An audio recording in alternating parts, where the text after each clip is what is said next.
السلام علیکم ورحمۃ اللہ وبرکاتہ. بسم اللہ الرحمن الرحیم.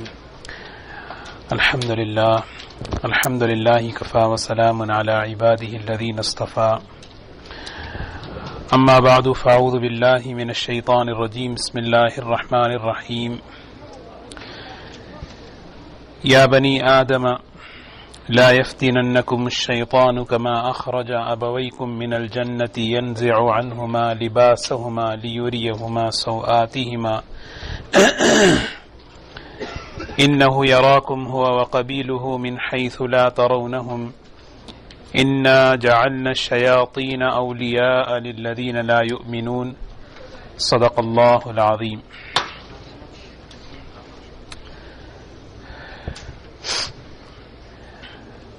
قابل احترام دوستو بزرگو، انسان کے دشمن دو ہی ہیں، ایک انسان کا نفس ہے اور ایک شیطان ہے. شیطان کا کام ڈرانا ہے. الشیطان یعیدکم الفقر، شیطان ڈراتا ہے اور انسان کا نفس ڈر جاتا ہے اور بندہ اللہ کے حکم کو ڈر کے چھوڑ دیتا ہے.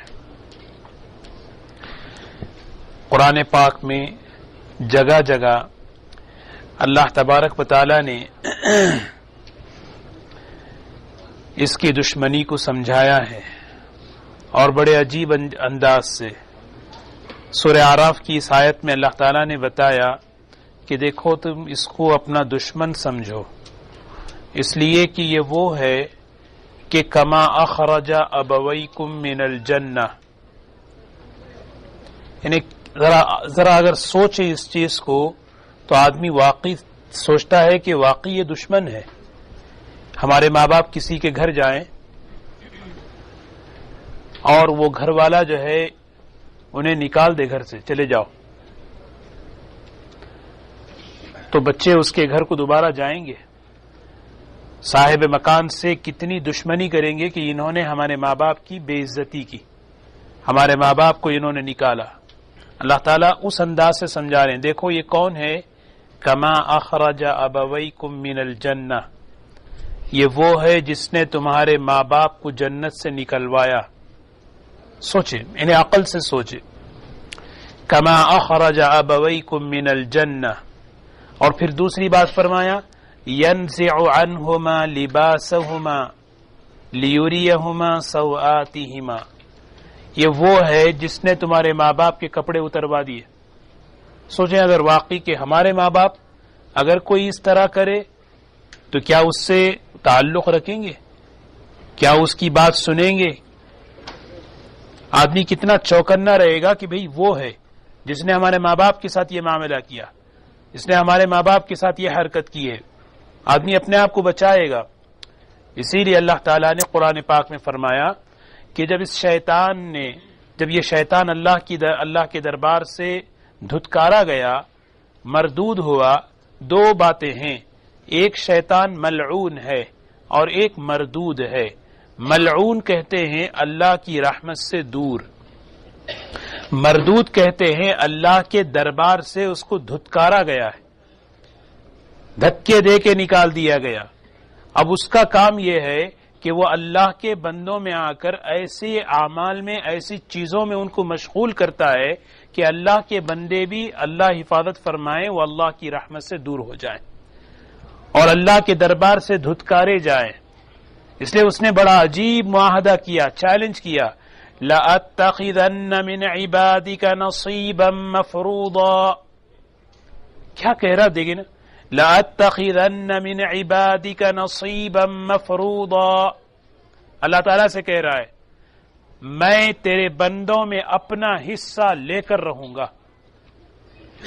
میں تیرے بندوں سے اپنا حصہ مقرر کی، مفروضہ، ایک طے شدہ بندے تیرے ہوں گے، لیکن میں انہیں اپنے طریقے سے نچاؤں گا. مال تیرا دیا ہوا ہوگا لیکن خرچ میرے بتائے ہوئے طریقے پہ کریں گے. خوشی تو انہیں دے گا لیکن ان کی خوشیوں میں میرا حصہ ہوگا. غم تیری طرف سے آئے گا، اس کے غم میں میں اپنا حصہ لگاؤں گا. زندگی، جوانی، اولاد، گھر، سب کچھ تیرا دیا ہوا ہے، لیکن لَأَتَّخِذَنَّ مِنْ عِبَادِكَ نَصِيبًا مَفْرُوضًا، میں ایسے ان سے حرکتیں کراؤں گا کہ میں اپنا حصہ ان کی زندگی سے اور ان کی چیزوں سے لے کر رہوں گا۔ اس کو اور تفصیل کیا، لَأُضِلَّنَّهُمْ وَلَأُمَنِّيَنَّهُمْ کیسے کہ میں انہیں ان کے عقیدوں میں گمراہی لاؤں گا، ہدایت کے راستے سے ہٹانے کی کوشش کروں گا، وَلَأُمَنِّيَنَّهُمْ اور ان کو میں تمناؤں میں، آرزوؤں میں، امیدوں میں لگا دوں گا، وَلَآمُرَنَّهُمْ فَلَيُبَتِّكُنَّ آذَانَ الْأَنْعَامِ میں انہیں سکھاؤں گا کہ قربانی صرف اللہ کے لیے ہوتی ہے، لیکن میں سکھاؤں گا کہ بتوں کے نام پر، اللہ کے غیروں کے نام پر، بزرگوں اور اولیاء اکرام کے نام پر کیسے ذبح کیا جاتا ہے، تاکہ ان کا ذہن میں ایسا بناؤں گا کہ قربانی بجائے تیرے نام کے ہونے کے وہ غیر اللہ کے نام پر کریں گے۔ اور پھر وَلَآمُرَنَّهُمْ فَلَيُغَيِّرُنَّ خَلْقَ اللَّهِ میں انہیں سکھاؤں گا، تو نے جو ان کی وضاقتہ بنائی ہے، تجھے جو لباس پسند ہے، جو وضاقتہ تجھے پسند ہے، تیرے بال رکھنا جس طرح پسند، لباس تجھے جو پسند، میں سکھاؤں گا، فَلَيُغَيِّرُنَّ خَلْقَ اللَّهِ تیری بنائی ہوئی فطرت کو چینج کریں گے۔ مرد عورت کی چال چلے گی، عورت مردوں کی مشابہت اختیار کرے گا۔ یہ اس نے چیلنج کیا۔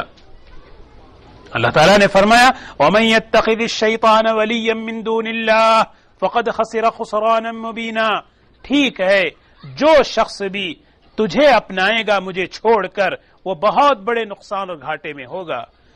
پھر کہہ رہا ہے یعیدہم، اللہ تعالیٰ فرما رہے یعیدہم ویمنیہم وما یعیدہم الشیطان الا غرورا، وہ تمہیں ڈراتا ہے، تمہیں تمناؤں میں ڈالتا ہے۔ اسی لیے دو اس کے پاس ہتھیار ہیں، دو ہتھیار ہیں۔ ایک دیکھیں انسان کو زبردستی، آج کیا ہے، شیطان کے بارے میں ایک مبہم سا خیال ہمارے ذہنوں میں ہے۔ نبی کریم صلی اللہ علیہ وسلم نے ایک آیت تلاوت فرمائی جس میں فرمایا شیاطین الانس والجن یوحی بعضهم الی بعض زخرف القول غرورا، پھر آپ نے ابو ذر سے فرمایا ابو ذر اللہ تعالیٰ سے حفاظت مانگو انسانی اور جنات کے شیاطین سے۔ حضرت ابو ذر رضی اللہ تعالیٰ عنہ نے فرمایا یا رسول اللہ صلی اللہ علیہ وسلم میں تو سمجھتا تھا کہ شیطان تو کان من الجن، جنات میں سے ہے، یہ انسانوں میں سے بھی کوئی شیطان ہوا کرتا ہے؟ انسانوں میں سے بھی؟ فرمایا ہاں، اللہ کے رسول صلی اللہ علیہ وسلم نے فرمایا ہاں، کیسے ہوتے؟ زخرف یوحی بعضهم الی بعض زخرف القول، زخرف القول کہتے ہیں چکنی چپیڑی باتیں، ملمہ سازی باتیں، میٹھی میٹھی باتیں کر کے انسان کو ہدایت سے ہٹا دینا، حق سے ہٹا دینا۔ اور فرمایا ابن قیم رحمت اللہ علیہ اس آیت کی تشریح میں لکھتے ہیں اللہ نے انسان کے اندر بڑی عجیب خصوصیت رکھی ہے، خیر کی، ایمان کی اور تقوی کی لائن پر چلتا ہے، فرشتوں سے آگے وہ نکل جاتا ہے، اور اگر برائیوں کی اور نافرمانیوں کے راستے کو اختیار کرتا ہے تو شیطان سے آگے نکل کر یہاں تک پہنچتا ہے کہ ایک وقت میں آ کر شیطان اس کی سرپرستی میں کام کرتا ہے، شیطان اس کی سرپرستی میں۔ فرمایا یہ ہے شیاطین الانس۔ ایک واقعہ عرض کروں،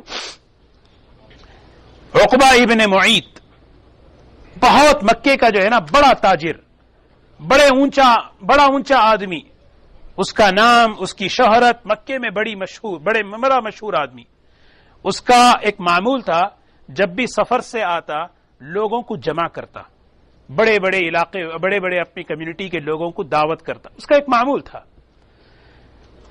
ایک مرتبہ سفر سے آیا اور سارے کمیونٹی کے بڑے بڑے لوگوں کو اس نے جمع کیا۔ اس موقع پر اللہ کے رسول صلی اللہ علیہ وسلم کو بھی اس نے دعوت دی کہ آپ بھی میری دعوت میں آئیں۔ اللہ کے رسول صلی اللہ علیہ وسلم نے فرمایا تیری دعوت ایک شرط پہ قبول کرتا ہوں، وہ شرط یہ ہے کہ تو کلمہ پڑھ لے۔ اس کے لیے بڑی بات یہ عار کی تھی کہ میں دعوت دے رہا ہوں اور میرے گھر کوئی نہ آئے، میں ہر شرط ماننے کے لیے قبول۔ فرمایا میں کلمہ پڑھ لیتا ہوں، لا الہ الا اللہ محمد الرسول اللہ، میں کلمہ پڑھ لیا، آپ آ جاؤ۔ اللہ کے رسول صلی اللہ علیہ وسلم تشریف لے گئے، دعوت ہوئی، سب کچھ ختم ہو گیا، ایک دوست اس کا اس دعوت میں نہیں آ سکا۔ دیکھیں سوچیں، شیاطین الانس والجن، ہم جس ماحول میں رہتے ہیں، چاہے بچے کالج کے، یونیورسٹی کے، ہم اپنے دفتروں کے اور اپنے ماحول میں رہتے ہیں، ذرا سوچیں، اصل میں ہوتے ہیں انسان، لیکن اس کے پیچھے، ان جملوں کے پیچھے ان شیطانی حرکت کام کر رہی ہوتی ہے، ہم اس کو نہیں سمجھ رہے، حالانکہ وہ تو انسان ہے، اللہ کا بندہ ہے، لیکن استحوذ علیہم الشیطان، ہمارے دوست پر یا کبھی ہم پر شیطان قبضہ کر چکا ہوتا ہے۔ بیوی زبان کھول رہی ہوتی ہے، وہ اصل میں زبان اس کی نہیں، لیکن اس کے پیچھے کوئی اور حرکت میں ہے۔ شوہر زبان چلا رہا ہے، بے دینی کی باتیں زبان سے نکال رہا ہے، لیکن اصل میں حرکت محرک کوئی اور ہے، پیچھے سے، پیچھے کوئی اور ہے۔ امیہ ابن خلف اس کا دوست تھا، عقبہ ابن معیط سے کہنے لگا، میں نے سنا کہ تم بددین ہو گئے، تم نے اپنا مذہب بدل دیا۔ اس نے کہا نہیں، وہ اصل میں دعوت قبول کرنے کا مسئلہ تھا، میں نے ایسے ہی مان لیا۔ نہیں، میں نہیں مانوں گا، تم صحیح کہہ رہے ہو، تم نے اپنا دین بدل دیا ہے، تم نے اپنا مذہب بدل دیا ہے، میں جس مذہب پر ہوں اس مذہب پہ تم بھی ہونا چاہیے۔ یہ کیسی دوستی ہے، یہ کیسا تعلق ہے؟ کہنے لگا بھائی میں تمہارے ہی مذہب پر ہوں، ایسے ہی ان کو دعوت میں بلانے کے لیے کلمہ پڑھ لیا۔ نہیں، میں تمہاری بات کو نہیں مانوں گا، ایک شرط پہ مانوں گا، اگر واقعی تم ان کے مذہب کے خلاف ہو، نعوذ باللہ ثم نعوذ باللہ، تم جانا اور ان کے چہرے پر تھوک کے آنا۔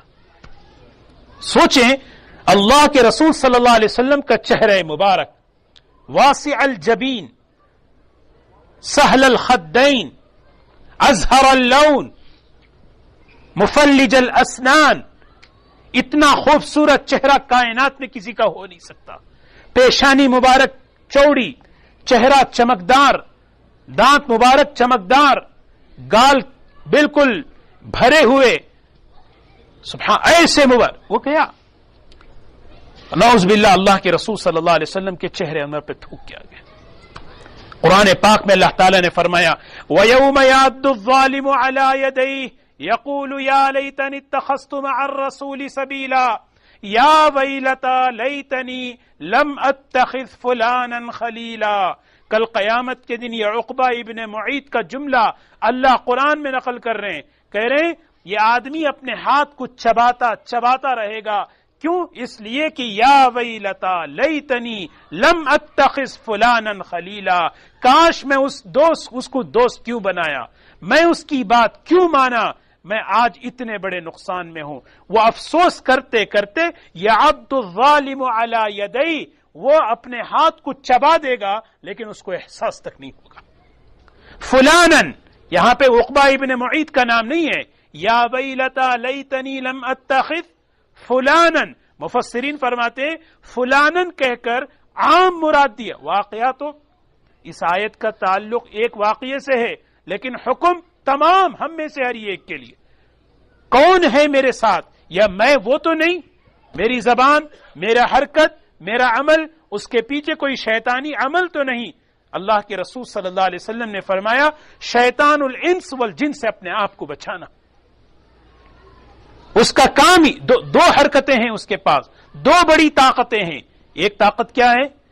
ان الشیطان خلق مزینا، شیطان تو صرف گناہوں کو خوبصورت بناتا ہے، اس کا کام کیا ہے؟ ڈیکوریٹ کرنا، حرام کو سجانا، خوبصورت بنانا۔ آؤ بھائی آؤ، آدمی دیکھتا ہے، دیکھ کر جو ہے اس میں آگے بڑھ جاتا ہے، اس کا ایک۔ دوسرا وسوسہ ڈالنا، وسوسہ کیا ہے؟ خفیہ سرگوشی کرنا۔ اس کے علاوہ تیسری کوئی طاقت اللہ نے اسے دی ہی نہیں۔ انسان کا ہاتھ پکڑ کر کوئی شیطان جو ہے نا نافرمانی میں لے نہیں جا سکتا، اتنی طاقت، اتنا اختیار اللہ نے دیا ہی نہیں۔ قرآن پاک میں اللہ نے اس کی تقریر کو بتایا، وقال الشیطان لما قضی الامر ان اللہ وعدکم وعد الحق ووعدتکم فاخلفتکم فیہ۔ شیطان اور رحمان دونوں میں مکالمہ ہو رہا ہے۔ قیامت کے دن حشر کے میدان میں اپنے سارے جتنے اس کے پیچھے چلے ہیں ان سب کو کھڑا کر کے کہے گا دیکھو اللہ کا وعدہ سچا ہو گیا، میری بات جھوٹی ہو گئی۔ وما كان لي عليكم من سلطان، وما كان لي عليكم من سلطان، میرے پاس تو ذرا بھی اختیار تھا ہی نہیں، الا ان دعوتکم فاستجبتم لی، مگر میں نے تمہیں بلایا، تم نے میری پکار کا جواب دیا، میں تو صرف تمہیں بلاتا رہا۔ کیسے بلایا؟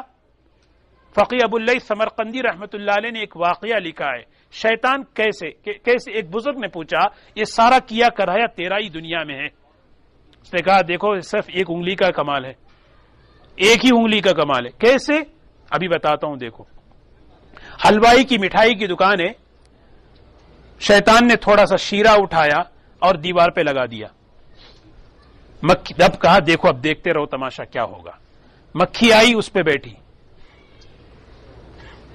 جیسے ہی ایک چپکلی تھی، جیسے ہی اس نے مکھی کو دیکھا چپکلی اس مکھی پر حملہ کرنے کے لیے آگے بڑھی۔ دکان میں جو کام کرنے والا نوکر تھا اس نے دیکھا ہمارے دیوار پہ چپکلی ہے، جوتا اٹھایا، اتنے زور سے مارا کہ وہ جوتا دیوار سے لگ کے مٹھائی پہ گرا۔ مالک دکان کو غصہ آیا کہ تو نے اپنا جوتا میری مٹھائی پہ، وہ اتنے اس کے تھپڑ لگے، اتنے تھپڑ لگے، کہنے لگا میرا تھوڑی کام ہے، میں نے تو بس شیرہ لگا دیا، بقیہ سارا کام انہوں نے ہی کیا ہے۔ سمجھنے کے لیے بتایا کہ اس کا کام گناہوں کو مزین کرنا، حرام کو سجانا، رجھانا، تاکہ انسان اس میں آ کر، اسی لیے کیا فرمایا، حفت النار بالشہوات، جہنم کو ڈھانک دیا گیا شہوتوں سے، خواہشات سے، حرام کاریوں سے۔ جہاں انسان پہلا قدم رکھے گا حرام کاری پر، پہلا قدم ہوگا حرام پر، دوسرا قدم ہوگا ناکامی پر۔ اسی لیے بہت اہتمام سے اللہ تعالیٰ نے قرآن پاک میں اس کی دشمنی کو بتایا۔ دیکھو اس کو دشمن، یہ ہماری صحت کا دشمن نہیں ہے، ہمارے جان کا دشمن نہیں ہے، ہمارے مال کا دشمن نہیں ہے، وہ دشمن ہے ہمارے ایمان کا، وہ دشمن ہے ہمارے اسلام کا، وہ دشمن ہے ہمارے ایمانی صفات کا۔ اللہ کے بندوں میں شکر نہ پائے، اللہ کے بندوں میں صبر نہ آئے، اللہ کے بندوں میں تقوی اور خوف نہ آئے، یہ اس کا کام ہے۔ اسی لیے اللہ کے رسول صلی اللہ علیہ وسلم نے ہمیں سکھایا فَإِذَا قَرَأْتَ الْقُرْآنَ فَاسْتَعِذْ بِاللَّهِ مِنَ الشَّيْطَانِ الرَّجِيمِ۔ سب سے پہلے قرآن پاک کھولو، یہ قرآن ہدایت کی کتاب ہے، اس سے ہدایت تمہیں لینی ہے۔ ہدایت لینے سے پہلے، قرآن پاک پڑھنے سے پہلے اللہ تبارک و تعالیٰ کی حفاظت میں آ جاؤ اس شیطان مردود سے۔ کیوں؟ بغیر اس کی حفاظت کے اگر تم نے یہ نہیں پڑھا، کہیں ایسا نہ ہو کہ قرآن پاک پڑھتے ہوئے شیطان اپنا حصہ لگا دے، بجائے ہدایت کے لینے کے گمراہی تم لے لو۔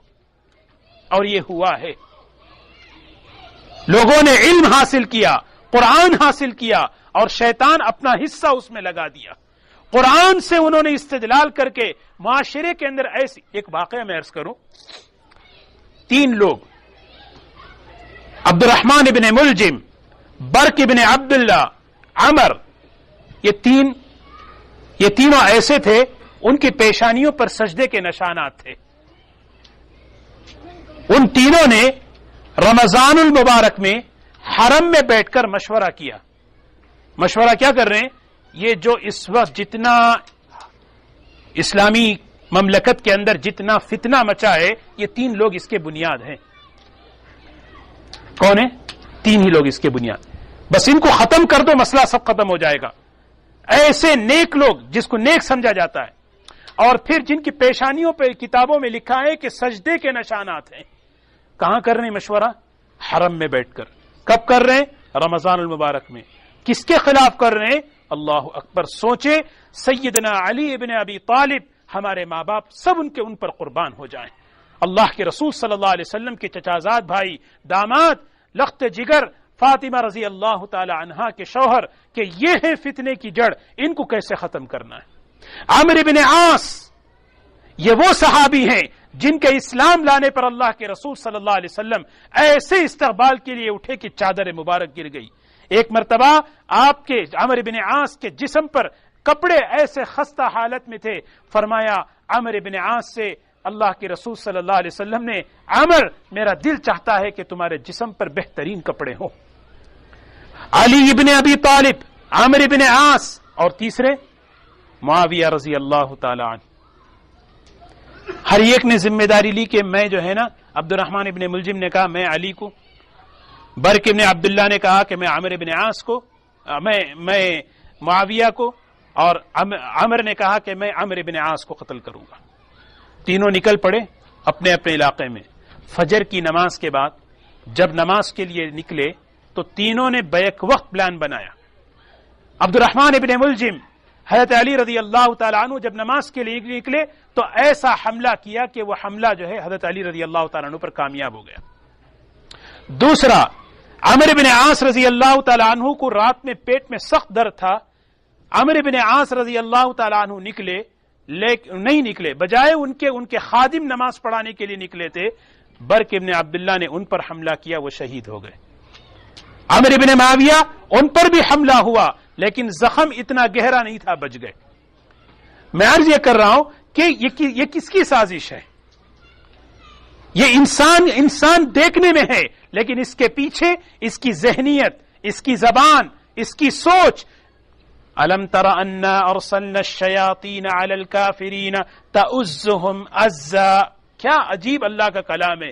اللہ تعالیٰ کہہ رہے الم تر انا ارسلنا الشیاطین، ہم نے شیاطین کو پھیلایا ہے، ہم نے شیاطین کو بھیجا ہے. ان کا کام کیا ہے؟ تؤزهم عزا. وہ اکساتے ہیں، وہ اکساتے ہیں. اللہ اکبر. اللہ ہم اسی لیے دوستو ہر آدمی یہ سوچے کہ میرے بول میں، میرے عمل میں کہیں شیطان نے اپنا حصہ تو نہیں لگایا. کتنا آسان عمل ہے. حدیث میں آتا ہے جب ہم گھر جائیں بسم اللہ پڑھ کر جائیں. بس کیا پڑھیں؟ بس چھوڑیں نہیں، بسم اللہ پڑھ کر گھر میں قدم رکھیں.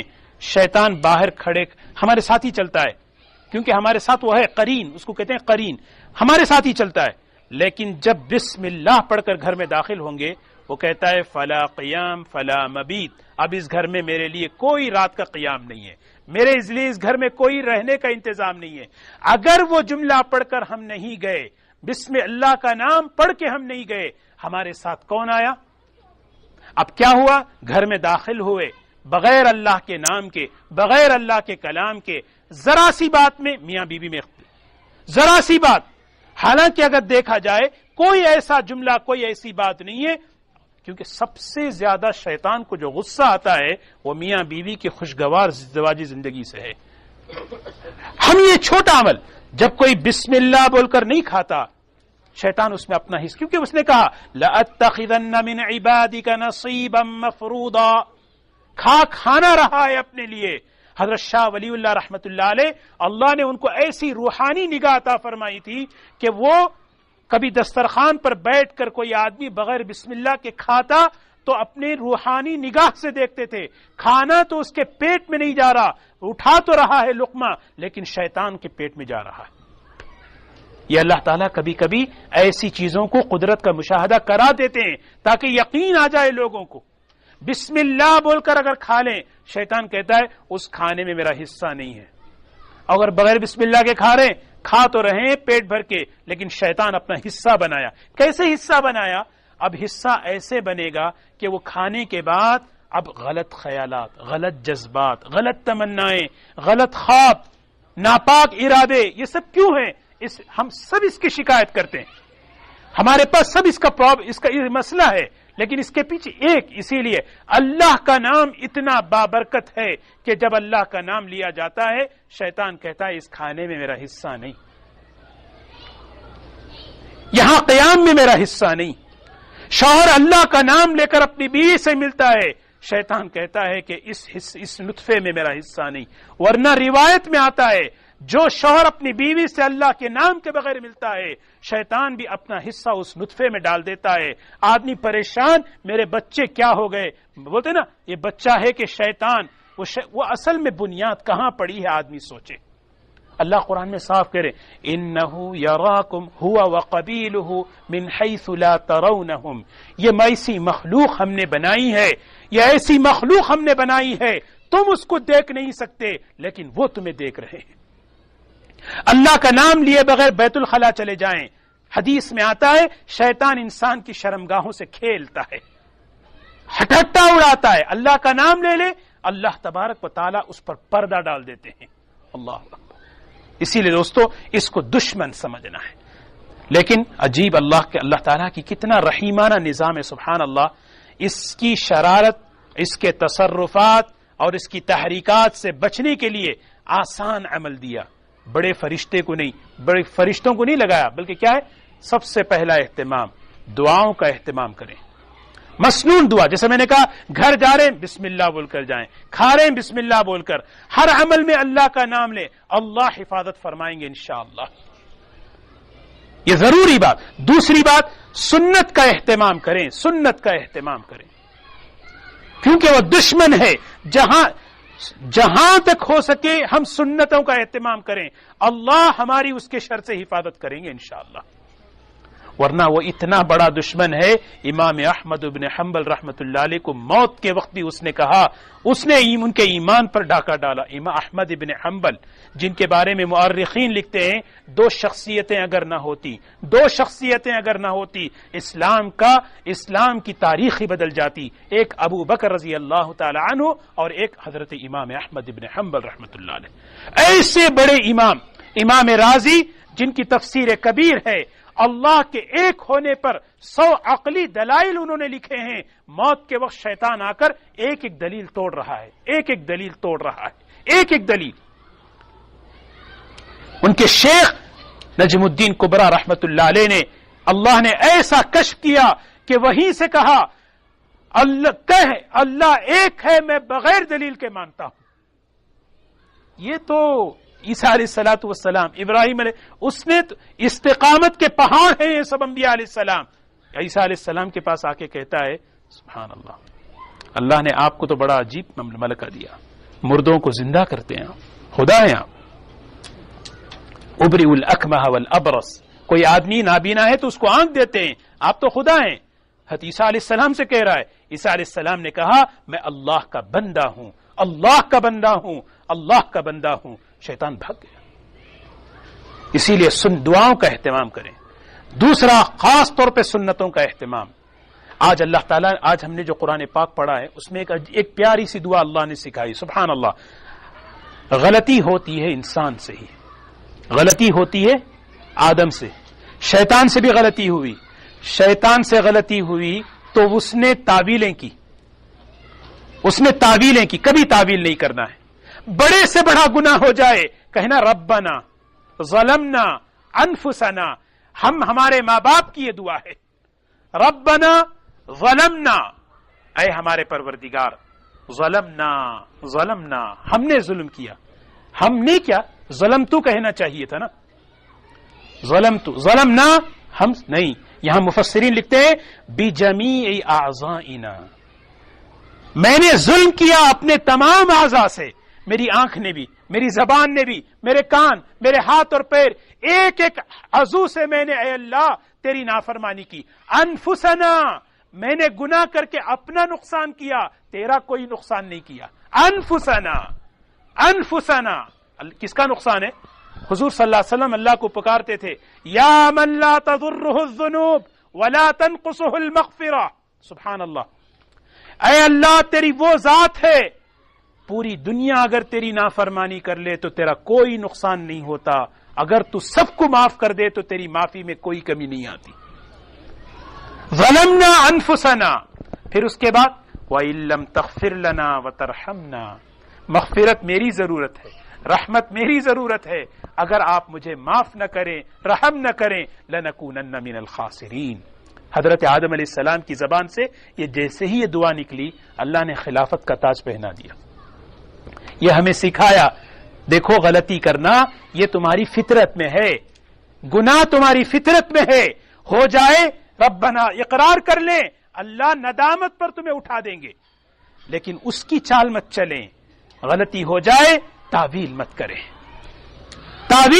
اللہ کو تعویل پسند نہیں ہے، اللہ کو تعویل پسند نہیں، جہاں تعویل ہوئی فوراً اللہ کے دربار سے جیسے وہ دھتکارا گیا، اللہ ہم سب کی حفاظت فرمائے۔ اسی لیے دوستو الحمدللہ الحمدللہ اللہ کا شکر ہے کہ اللہ نے ہمیں ایمان عطا فرمایا، ایمان کی نعمت عطا فرما کر اللہ نے ہمیں اللہ سے تعلق ہمیں جوڑا ہے۔ اللہ ایسا کریم ایسا رحیم ہے کہ سبحان اللہ، شیطان دنیا میں ہمارے اس ماحول میں جتنے گناہ پھیلائے ہیں اس سے زیادہ اللہ نے مغفرت کے اسباب پھیلا دیے ہیں۔ پھیلا نہیں پھیلائے، وضو کرنے پہ گناہ معاف ہو رہے ہیں سبحان اللہ، مسجد کو گھر سے نکل رہے ہیں ایک ایک قدم پر مغفرت ہو رہی ہے، نماز کے انتظار میں بیٹھے ہیں مغفرت ہو رہی ہے، پانی پوچھا کسی نے اٹھا کے باٹل دے دیے مغفرت ہو رہی ہے۔ حدیث میں آتا ہے اگر کوئی پانی مانگے، پانی مانگتے نہیں مانگتے یہاں سے، پانی اٹھا کے دے دیے، پانی اٹھا کر موجود پانی کے اٹھا کر دینے پر ایک غلام آزاد کا ثواب مل رہا ہے، اور فرمایا اللہ اس کی مغفرت کر رہے ہیں سبحان اللہ۔ مسکرا کر ماں باپ کو دیکھ لیا، اللہ تعالیٰ مغفرت فرما رہے ہیں، راستے سے تکلیف دہ چیز کو ہٹا دیا اللہ معاف کر رہے ہیں۔ کیوں؟ یہ کیوں اتنا معافی کا نظام؟ اس لیے کہ وہ جو دشمن شیطان ہے وہ مایوسی کی فضا پھیلا رہا ہے۔ دو کام وہ کرتا ہے، دو کام، ایک اللہ کے بندوں کو مایوس کرا دیتا ہے، مایوس کا مطلب اتنے گناہ کیا ہوگا میرے، کیسے ہوگا۔ دوسرا اللہ سے بدگمان کراتا ہے، بدگمان اتنے مہینے میں اتنے صلاۃ التوبہ پڑھا، اتنے دعائیں ہوئی، کیا پتہ نہیں میرا ہوگا نہیں ہوگا۔ اللہ کے نبی صلی اللہ علیہ وسلم اللہ کی شان کو کھولتے ہیں تاکہ مایوسی سے نکلو اس مایوسی سے، اللہ اتنا رحیم ہے کہ تمہارے گناہ آسمان کی بلندیوں پر بھی پہنچ جائیں، اللہ سے ایک مرتبہ معافی مانگ لو اللہ تمہارے گناہ معاف کر دیتے۔ اور اللہ سے کبھی بدگمان مت ہونا، اللہ سے کبھی بدگمان، جو بندہ اللہ سے اچھے گمان کے ساتھ مانگتا ہے اللہ اس کے گناہوں کو معاف کر دیتے ہیں۔ اللہ ہم سب کو شیطان کے شر سے، اس کے تصرفات سے، اس کی تحریکات سے اللہ ہم سب کی حفاظت فرمائے۔ ہمیشہ اللہ سے امید کے ساتھ رہنا ہے۔ اللہ دکاندار نہیں ہے، اللہ تعالیٰ دکاندار نہیں ہے لین دین کا معاملہ کریں، کچھ دو کچھ لیں، کچھ دو کچھ لیں، مغفرت چاہیے کچھ دو، معافی چاہیے کچھ دو۔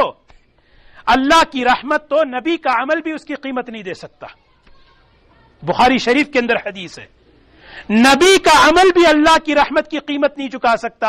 ہماری 60-70 سالہ عبادت کیا اللہ کی رحمت کی قیمت چکائے گی؟ اللہ کی رحمت قیمت نہیں مانگتی، اللہ کی رحمت تو بہانہ مانگتی ہے۔ اور یہ رمضان کے اعمال یہ اللہ کے بہانے ہیں، بہانے۔ ہمارا یہاں آنا، سجدے کرنا، تراویح پڑھنا، اللہ کے راستے میں خرچ کرنا، یہ سب بہانے ہیں دوستو۔ اللہ چاہتے ہیں کہ میں اپنے بندوں کو معاف کروں۔ جب ہم اللہ سے معافی مانگتے نا تو کیا کہتے ہیں؟ فَأَزَلَّهُمَ الشَّيْطَانُ، میرے بندے تو اچھا تھا، اس نے تجھے بھٹکایا ہے، تو اچھا ہے میں جانتا ہوں، اس نے بہکایا، یہی جملہ ہے فَأَزَلَّهُمَ الشَّيْطَانُ، اس نے بہکایا، ورنہ تم تو اچھے تھے۔ لیکن جب انسان اگر تعویل کرے اور تعویل کرے اللہ کے سامنے، پھر اللہ حفاظت فرمائے، اللہ حفاظت فرمائے۔ اللہ ہم سب کو اللہ سے امید والا، اللہ سے بھرپور امید رکھنے والا بنائے، شیطان کے تصرفات اور اس کی تحریکات سے اللہ ہم سب کی حفاظت فرمائے۔ الحمدللہ رب العالمین، اللہم صلی علی سیدنا محمد وعلی آل سیدنا محمد مبارک وسلم۔ یا اللہ ہم سب کے گناہوں کو معاف فرما دے، اے اللہ پوری امت مسلمہ کی مغفرت فرما دے، اے اللہ بہت گنہگار ہیں، خطا کار ہیں، سیاہ کار ہیں، اے اللہ زندگیوں پر ہماری، اے اللہ ہمارے مالوں پر، ہماری زندگی کے ایک ایک شعبے پر اے اللہ تیرے دشمن شیطان نے قبضہ کیا ہوا ہے۔ اے اللہ اپنے کرم سے، اپنے فضل سے، اے اللہ اس کے تصرف سے، اس کی تحریک سے ہم سب کی حفاظت فرما۔ اے اللہ ہمیں، ہمارے گھر والوں کو، ہمارے بچوں کو اے اللہ اپنی حفاظت میں لے لے، اے اللہ اپنی سلامتی کی چادر پہنا دے، نفس و شیطان کے شرور و آفات سے ہماری حفاظت فرما لے۔ اے اللہ ہدایت کی راہیں کشادہ فرما دے، اے اللہ راحت والی، برکت والی، عافیت والی زندگی عطا فرما۔ اے اللہ جتنے بھی بیمار ہیں صحت عطا فرما، پریشان حالوں کی پریشانیوں کو دور فرما۔ یا اللہ یہ اتنے رحمت والے اعمال، مغفرت والے اعمال ہمیں معاف کرنے کے لیے، دینے کے لیے تو نے دیے ہیں۔ اے اللہ ہمیں اپنے کرم سے، اپنے فضل سے ان عملوں کو کرنے کی توفیق عطا فرما۔ اے اللہ ہم سب کو اپنی رحمت میں، اپنی مغفرت کی چادر میں لے لے، محروم نہ فرما، محروم نہ فرما۔ ہمارے ماں باپ کی مغفرت فرما، اے اللہ ہمارے ماں باپ کی مغفرت فرما، جن کے ماں باپ دنیا سے رخصت ہو چکے ہیں اے اللہ قبر کو نور سے منور فرما، اے اللہ آخرت کی زندگی کو اے اللہ کامیاب فرما، اے اللہ ہم میں سے کسی کو محروم نہ فرما۔ یا اللہ تو بڑا ہے، تیری رحمت بڑی ہے، اے اللہ تیرے دربار سے ہم کبھی اے اللہ دھتکارے نہ جائیں، اے اللہ اپنے کرم سے قبول فرما لے، قبول فرما لے یا اللہ، قبول فرما لے یا اللہ، مردود ہونے سے، محروم ہونے سے، ملعون ہونے سے ہمیں بچا لے یا اللہ، یا اللہ اپنی حفاظت میں اپنے کرم سے لے لے یا اللہ۔ ربنا تقبل منا انک انت السمیع العلیم وتب علینا انک انت التواب الرحیم برحمتک یا ارحم الراحمین۔